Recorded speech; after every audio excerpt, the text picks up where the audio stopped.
I bit everything. Don't worry, Mel. Just remember the 3 steps. Do not bite. I'll try. I can't do this! Remember your 3 steps.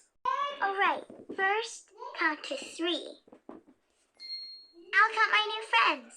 1, 2, 3. Wow, I'm not shaking anymore. Now step 2. Figure out how I'm feeling.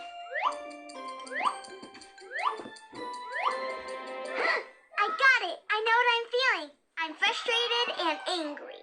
All that's left is step 3, using my words.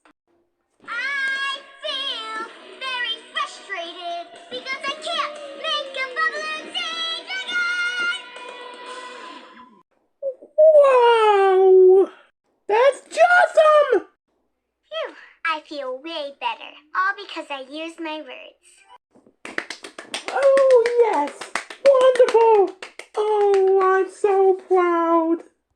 Now, could some fishy help me with my balloon animal so I won't feel so frustrated? Of course! So cross it here, move it there, and... Ta-da! I made a balloon animal, and I didn't even bite. Woohoo! Baby, William, thank you for believing in me. And Goldie, thank you for all your help. 'Twas an honor! Zoop! Ah! A prop fin? I learned from the best. Now let's go play, and I promise not to bite.